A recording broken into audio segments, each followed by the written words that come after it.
The title of this conference gave me pause, frankly, because the way I use the word conflict, I don't see much need to move beyond it.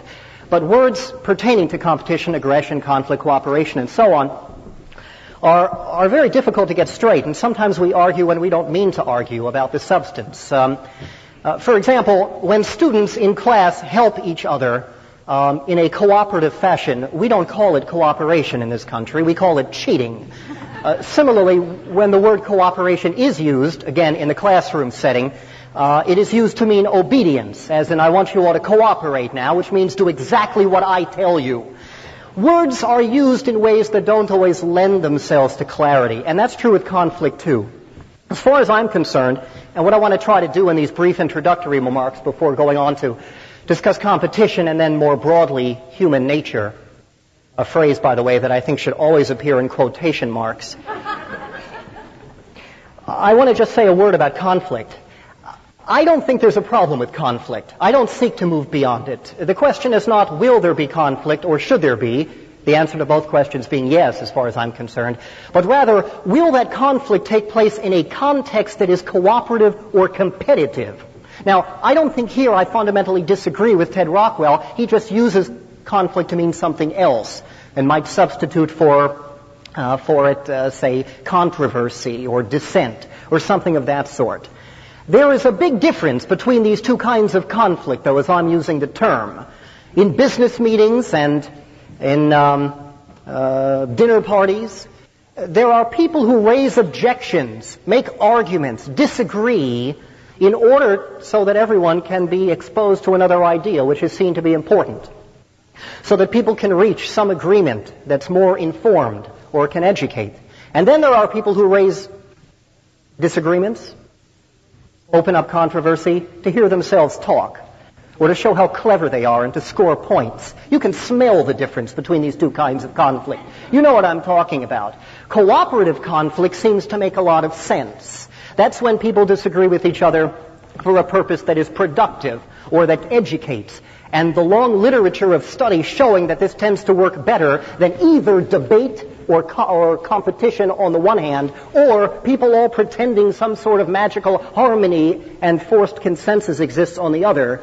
That is a literature that has been contributed to in large part by David Johnson, one of the speakers tomorrow, and he will tell you most likely about some of the studies to that effect.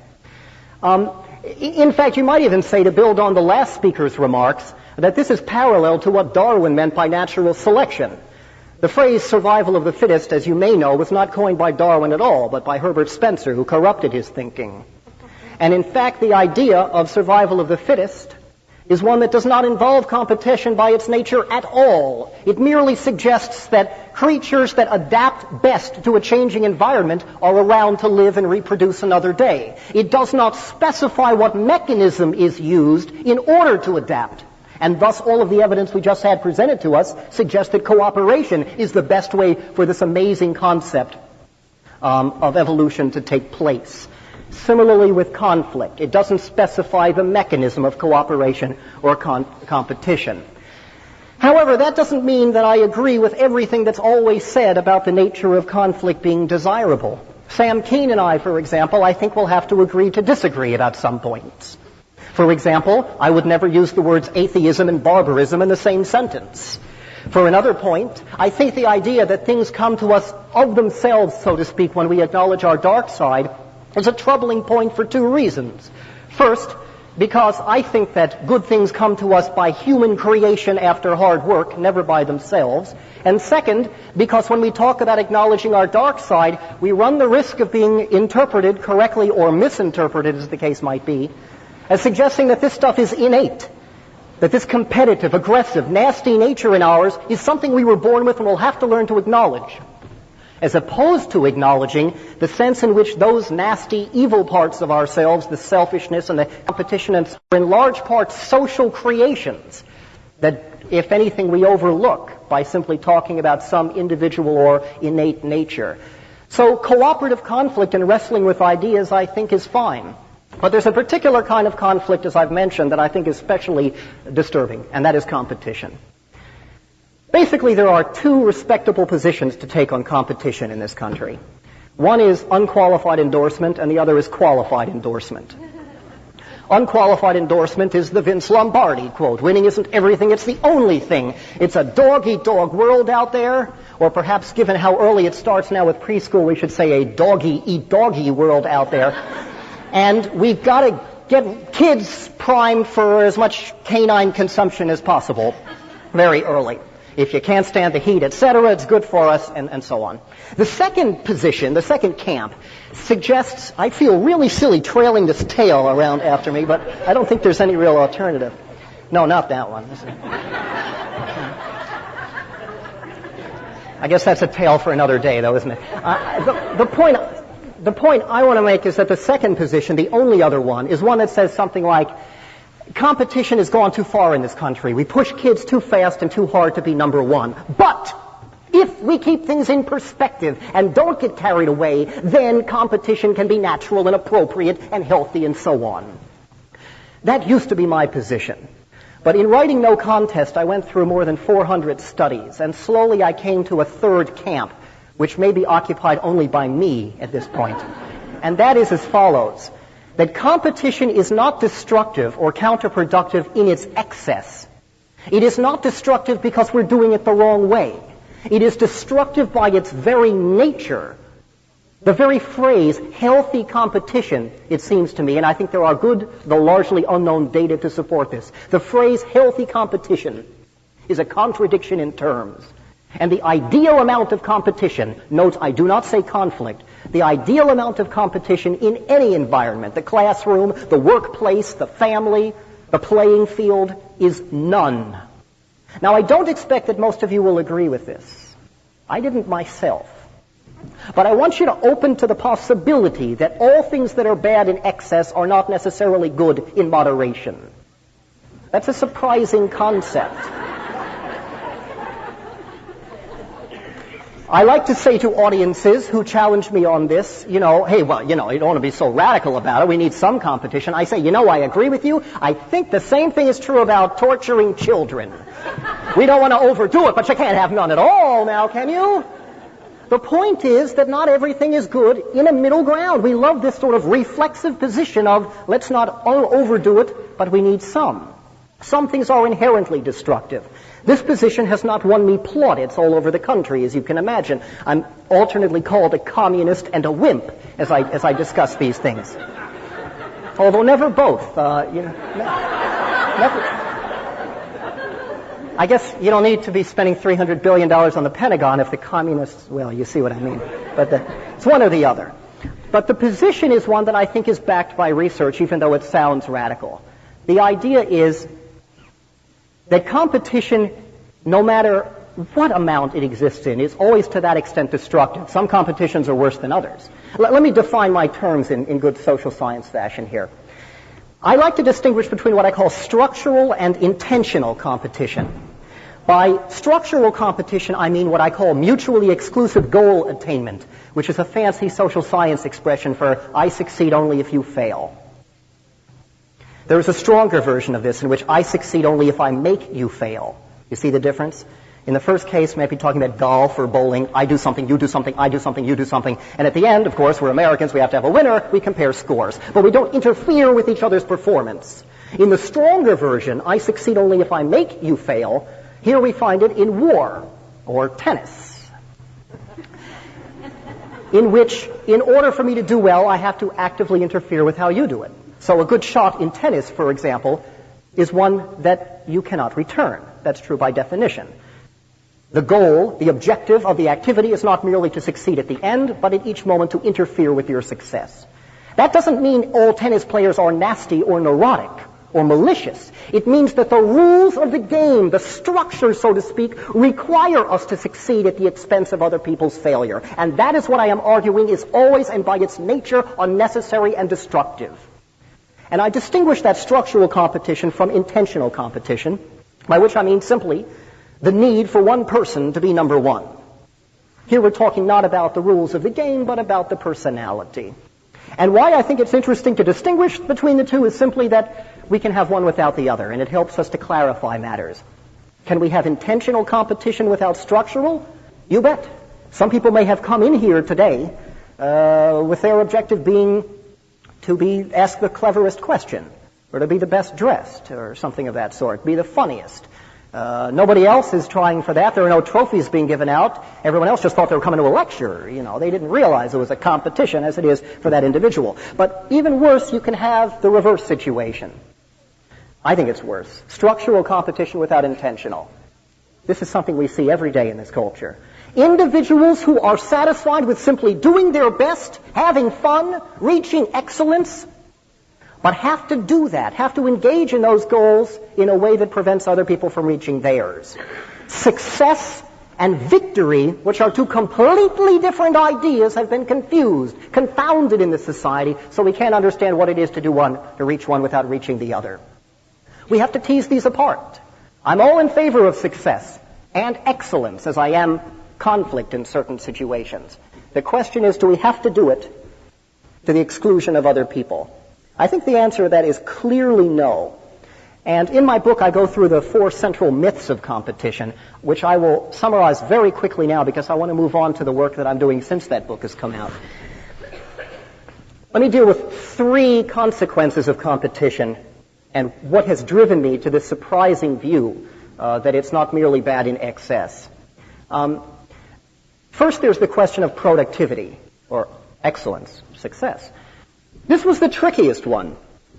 To be very honest with you, when I began this project, I already accepted that competition wasn't very good for us psychologically or for our relationships with each other. But I bought the party line that you needed some competition in order to push yourself to do your best.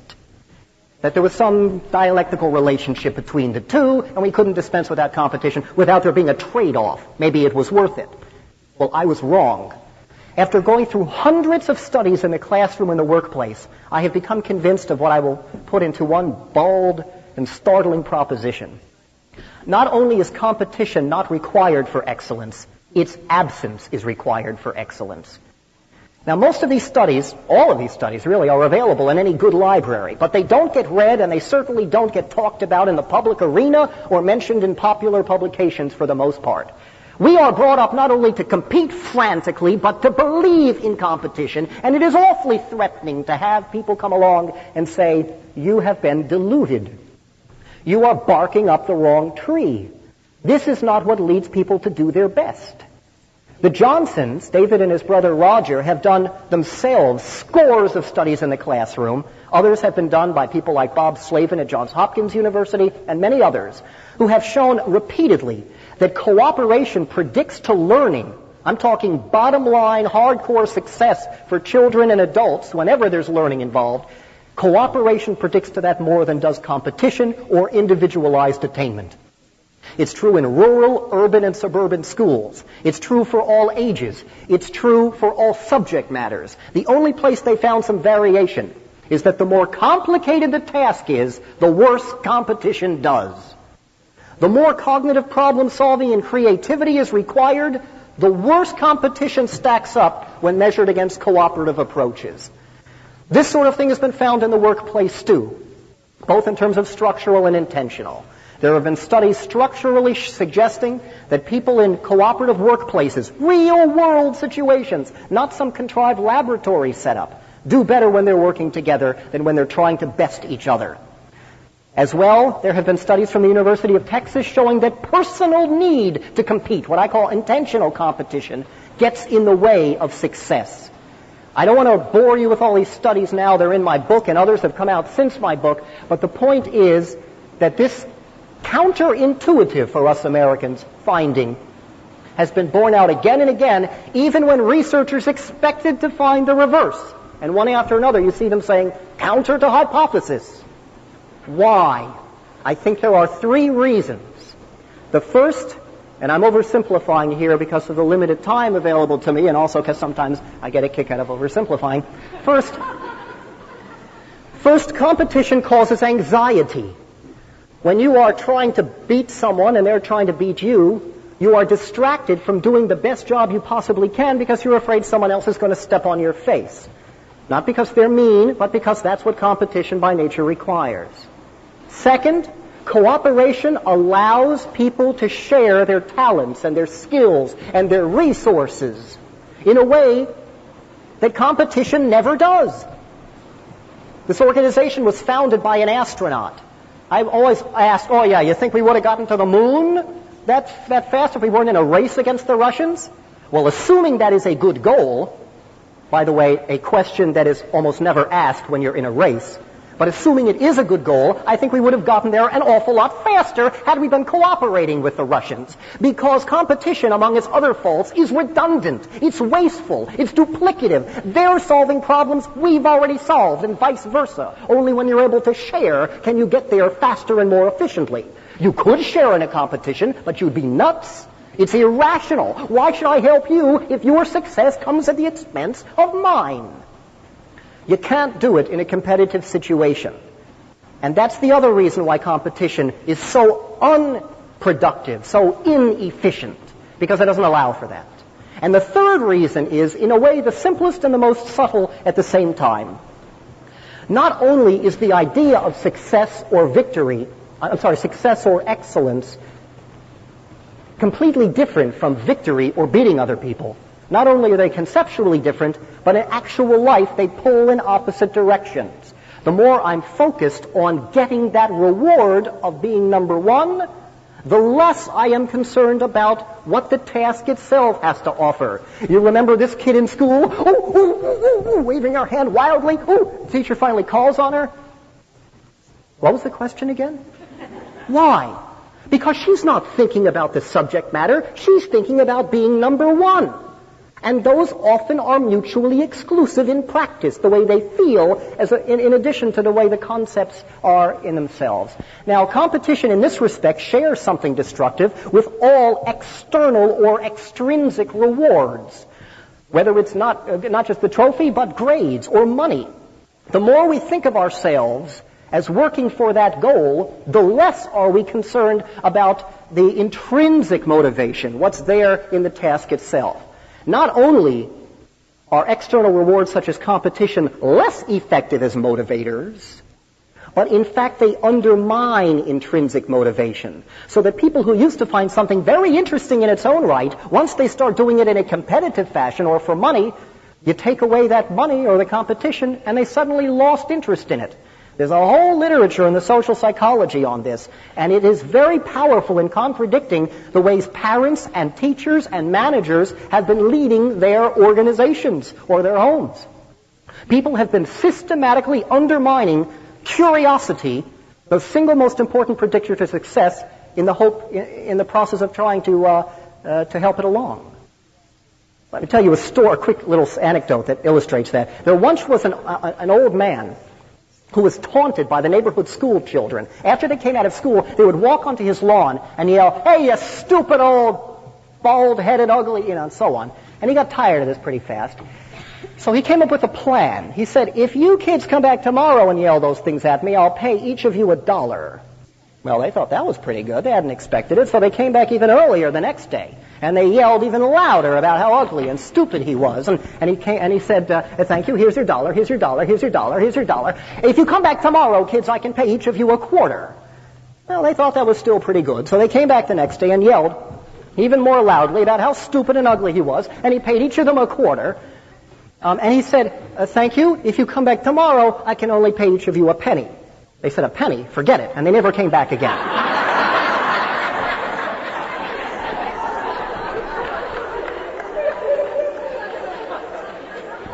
You see the serious point here? He bought off their intrinsic motivation, and that's exactly what competition does. That's the whole idea. That's what he was trying to do, but it's not what teachers and managers are trying to do, and it's exactly what they're doing anyway. Those are the three reasons I think the research shows with surprising uniformity that competition does not predict a success.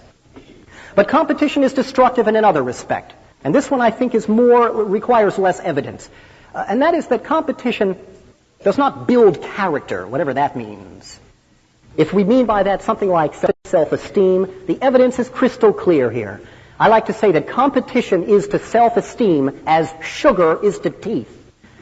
That's what the evidence shows. In any competitive encounter, losing is always possible, and that feels lousy. But even when you win, you gloat for a while. You soar. You're impossible to live with. But you come down.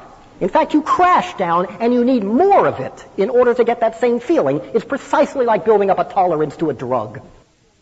Or if I can switch metaphors, it's like drinking salt water when you're thirsty. The solution is the problem.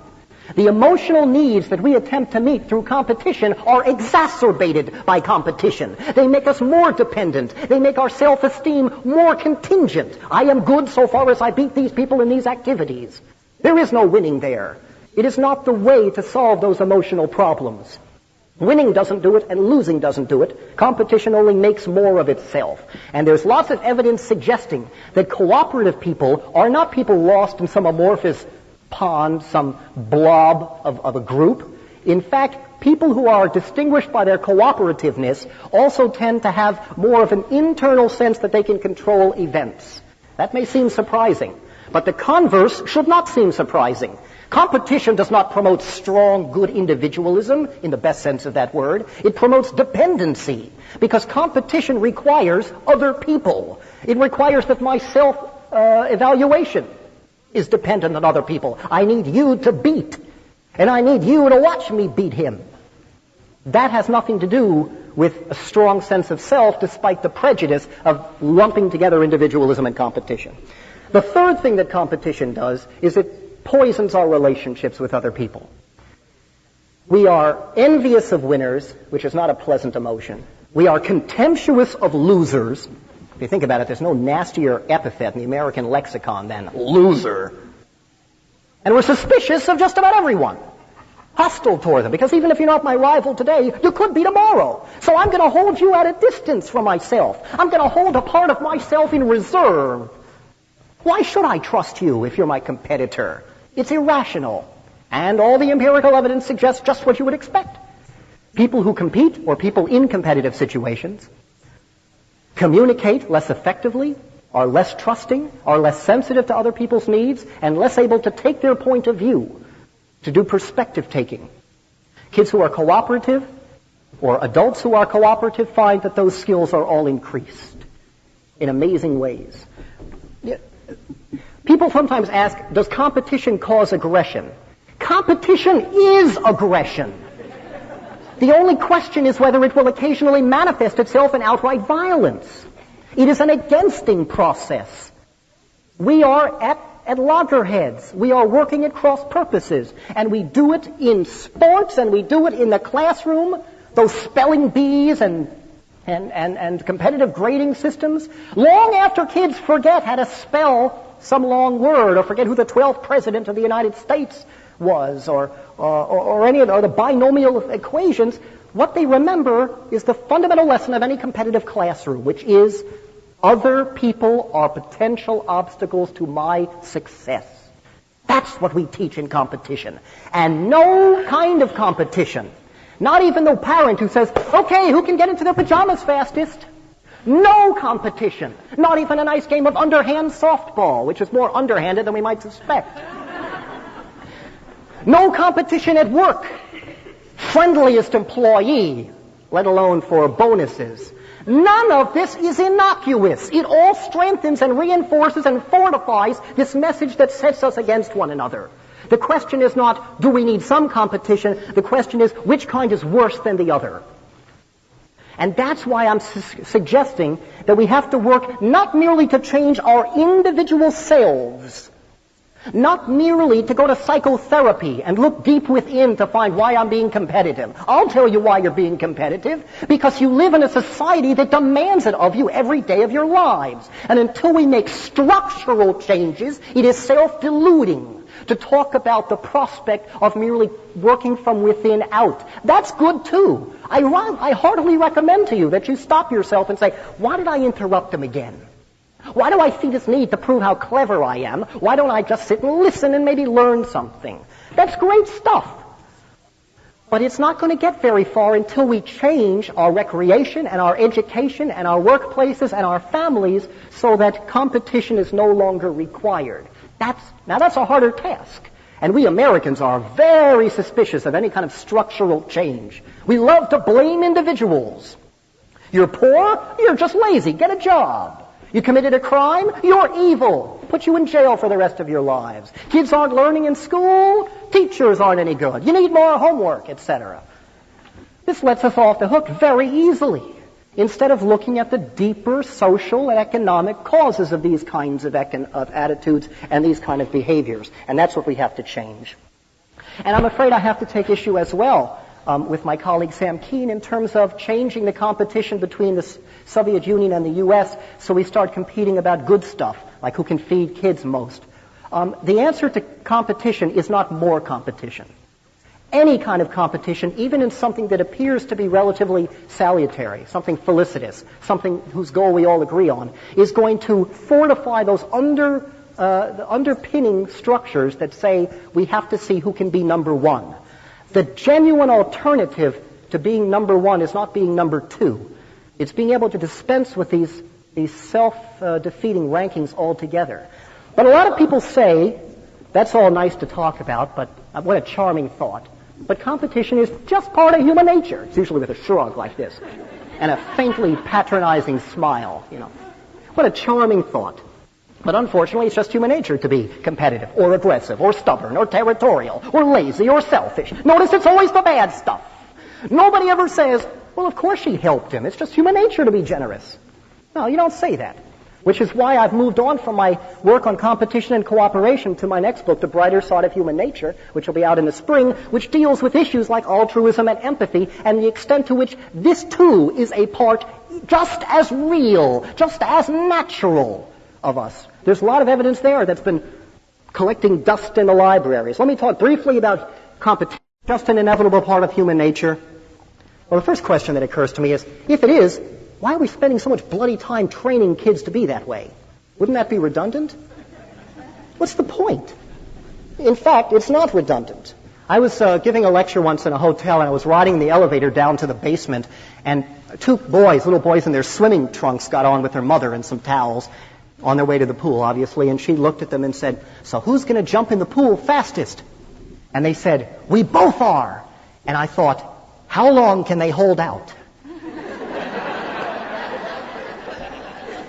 Where does competition come from? We don't need innate theories. We have all the evidence we need in the way we subtly and not so subtly make sure that it's reproduced from generation to generation. You heard the evidence about nature. We can't appeal to nature in order to justify why competition exists. In fact, what happens typically, and the reason why, despite all of the evidence that has been around for quite a while that we just heard, the reason why we persist in this is not only watching those exciting nature documentaries on TV, which I watched, and I thought, well, nature is red in tooth and claw. Look at them going after each other. It's more telegenic. I'm not suggesting those things on TV didn't really happen. It's not like they had highly paid stunt wolves or something. I mean, I'm sure it really happened. But it's not really what happens is that scientists live in this culture just like you and I do. We take our understanding about social interaction and project it onto nature and then read it back from nature to justify our own social and cultural practices. Frederick Engels said that 100 years ago, and it's no less true today. So you can't use nature. If you look at cross-cultural evidence, you find the same thing. There are some cultures without any competition, zilch, in recreation, in education, and in economics. Those cultures are sometimes called rather rudely primitive cultures, or as I prefer to call them, non-VCR cultures. And this doesn't mean that we can or should be like them. What it does mean is that we need another explanation besides our dark side or something innate about us to explain this stuff. As Erich Fromm pointed out, these are the primitive cultures. If anything, we'd expect them to be closer to nature. So if it were in human nature to be competitive and aggressive, they should be more so, not less so. And that's exactly right. That's exactly right. Even among Western industrialized countries, there is a range of competitiveness, and I think that's important to understand. Early childhood learning experiments show the same thing. Experimenters go in with kids, teach them how to cooperate in learning or in games. They come back, other experimenters come back, different task, weeks or months later, the kids have absorbed it. They like it. They retain it. All of this is very good evidence against the idea. By the way, an idea I have not been able to find a shred of evidence. I have been working on this topic for about 7 years, and I have not found a shred of evidence to support this common assertion that competition is just part of human nature. And I went looking for it in a lot of disciplines. Now, with aggression, we find a similar topic. I'll be very brief about this. The fact is that aggression isn't universal either. And even if it were, we cannot conclude from universality that it's in the genes. That's just a clever and facile and easy way to explain away things. Certainly there are some parts of the brain that, when stimulated, make people more aggressive, or animals, but that doesn't mean that it is a matter of self-enclosed organisms with a self-contained reservoir of aggressive energy that has to be let out somehow. That notion, popularized by Freud and Konrad Lorenz, has been more decisively refuted than any other single old wives' tale I am aware of with respect to human behavior. It just is false.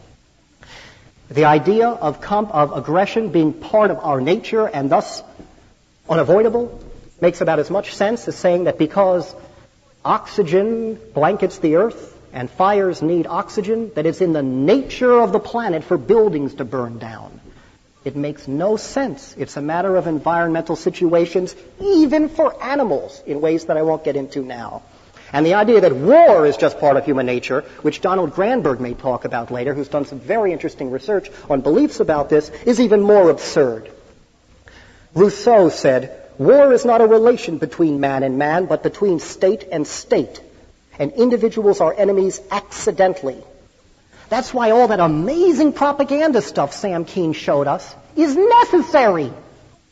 As he points out in his book, I think very trenchantly, in Faces of the Enemy.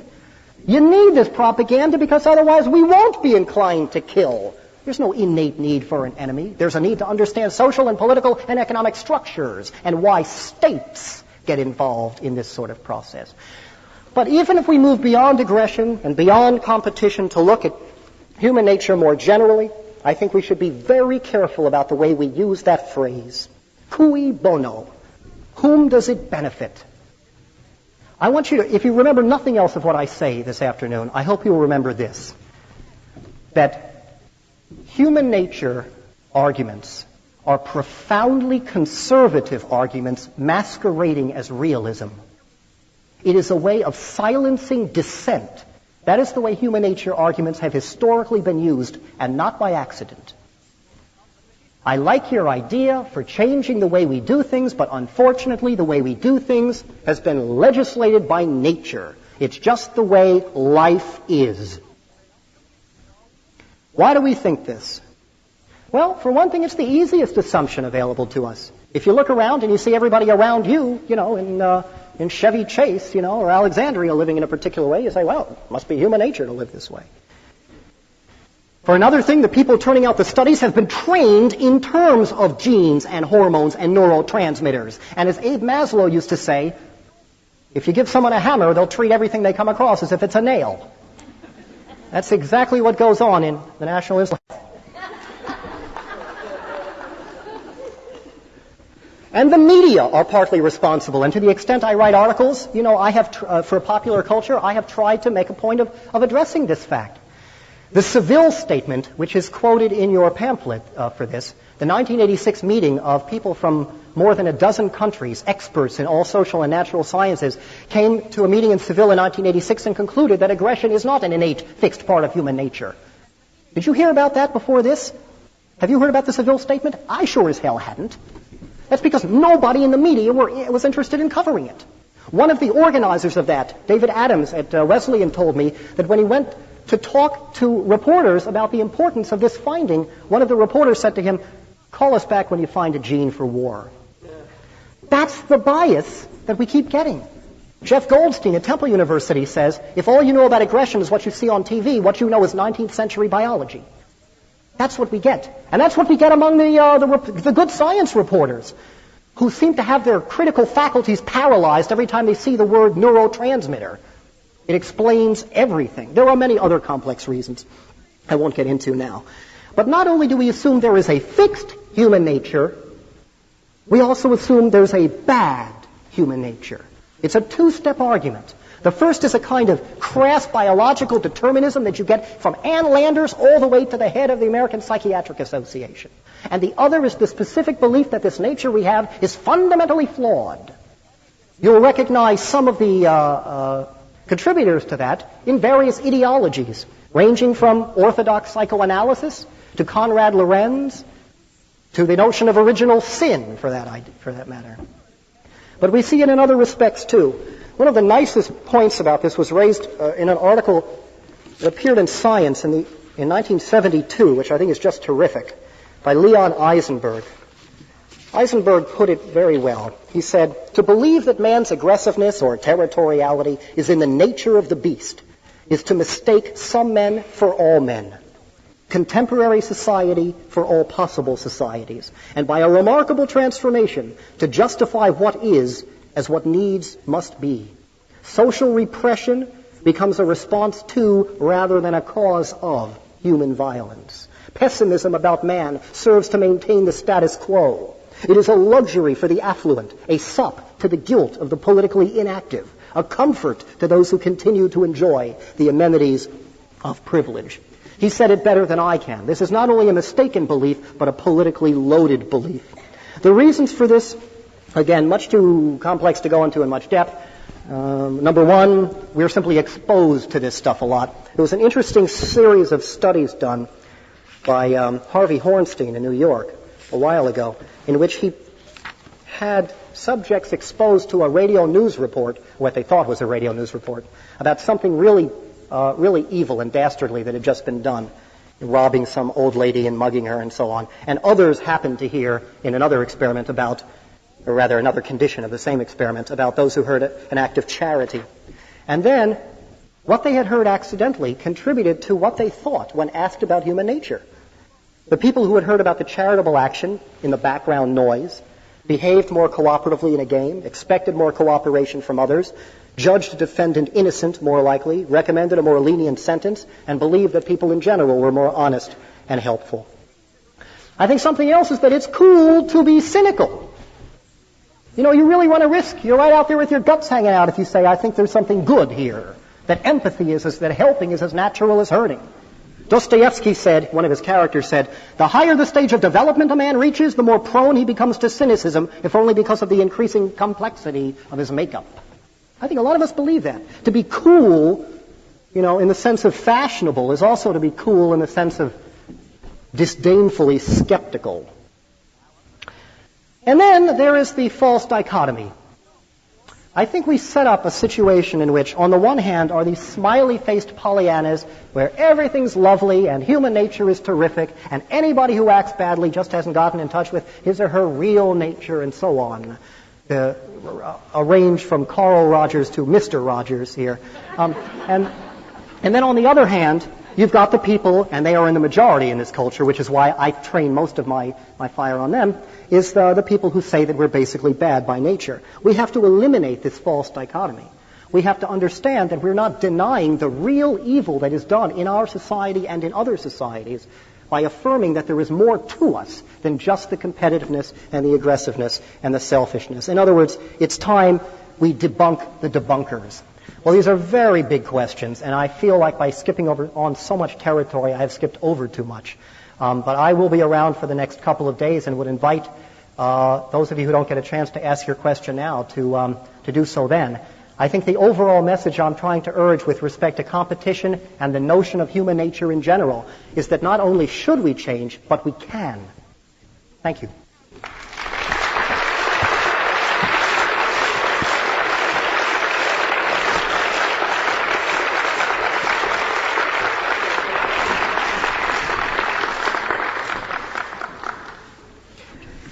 What's that?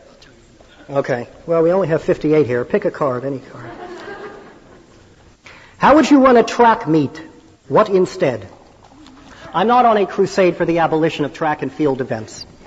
But if you ask me, is there a way for us to have fun in a way that does not involve us trying to triumph over other people? I think the answer is yes.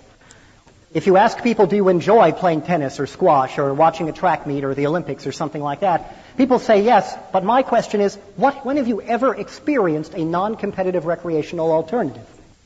Most of us haven't. The first game I ever learned, I don't know about you, was at a birthday party. It was called musical chairs. X number of players scramble for X minus 1 chairs. A prototype of artificial scarcity. Stop the music each time. Out, out, out, out. At the end, you've got one kid sitting down unhappy. One kid sitting down smug and triumphant. Everybody else excluded from play. Losers. Unhappy. That's how you learn to have fun in America. No wonder we can't think of any better way to enjoy ourselves than to, good Lord, they're still coming in. No wonder we can't think of any better way to enjoy ourselves. We've never learned any other way. There are loads and loads of cooperative games, and I can point you, if you like, to where you can find them, as well as many ways in which we can challenge ourselves, feel that sweaty sense of accomplishment, that ecstatic feeling of transcendence, test our skills and limits, all without competition. You can try to do better today than you did yesterday or last week. I don't call that competition. Some people call it competing with yourself. I don't have any objection to that, unless you get carried away with it to the point you never enjoy yourself. But in general, that's fine. But the need to try to struggle against another person is not necessary for a good time any more than it is to be productive or to learn. Let's see. Aren't some situations inherently, unavoidably, I guess that's supposed to be competitive, such as a shortage of jobs for professors, etc.? How can we structure things so that people in selective careers are not locked in a destructive, competitive, motivational structure? That's a very important question. Unfortunately, we're out of time. No. There is no easy answer to this. You know, the first thing to be said is that the arrangement we have that looks like a pyramid, specifically in corporations, and to some extent in terms of our universities too, I mean, God did not decree that organizations have to be shaped like pyramids. The idea that in order to do well, one must get up into a scarce position. The number of people available to do these tasks and the number of tasks are socially constructed decisions. I live in Boston, where the parking is even worse than here. You know, there's one space, there's 2 cars, you look at it and you say, there's no choice but to compete. Well, yes, if you freeze the frame and only look at that. But you ask, you know, who decided the number of parking spaces? Who decided the quality of mass transit? Who made all of these decisions that led to that situation in which you have 2 people competing for the same job or 2 cars competing for the same space and so on? I don't have a recipe, and this goes for business and economic concerns either. I don't know how we can, in 4 easy lessons, transform our economic system into one that's cooperative and productive and democratic.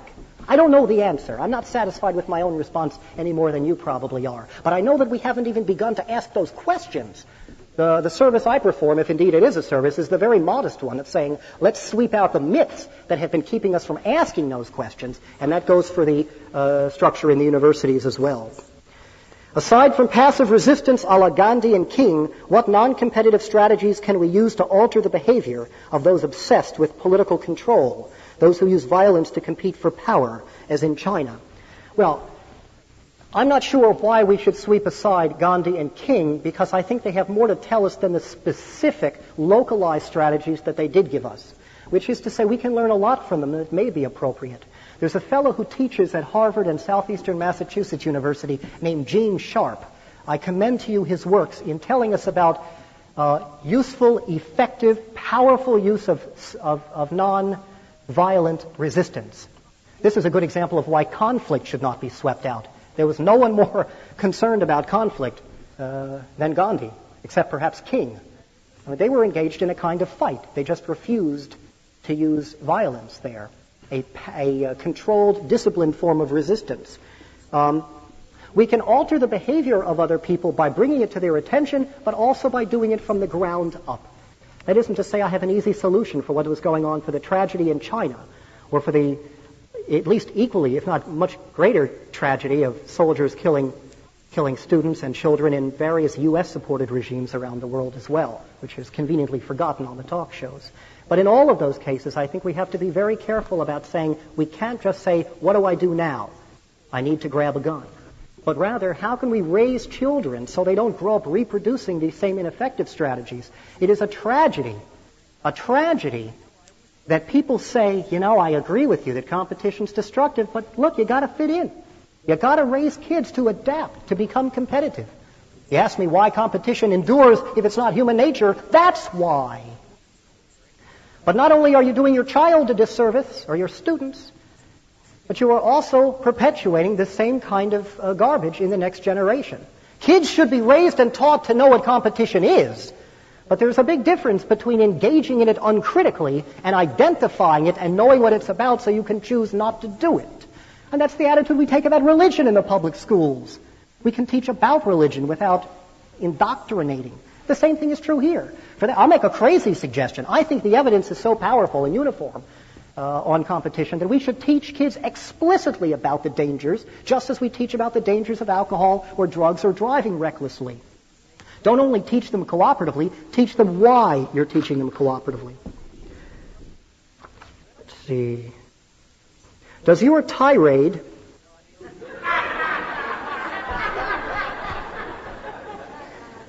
I am passionate about this. I make no excuse for that.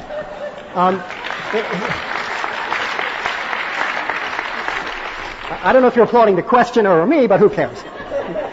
I'm passionate about this, and I hope you don't misinterpret, the idea of this passion for either lack of empirical support, which is in the book, and I didn't want to bore you with it, or with the sense that, I'm trying to compete myself.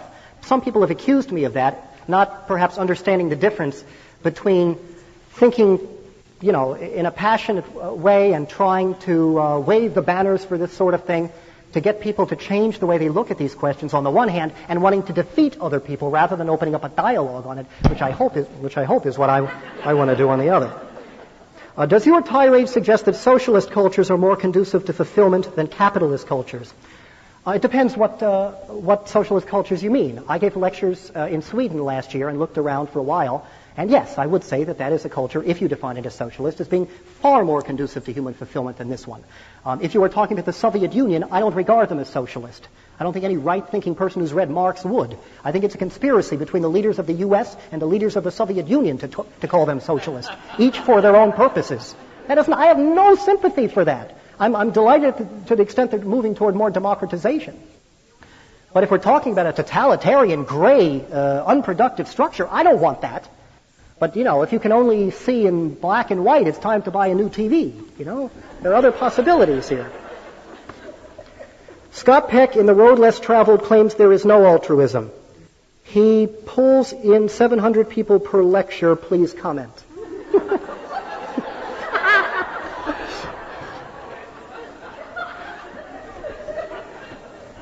Donald Trump pulls in 50,000 times more dollars than I do. What am I supposed to say about that?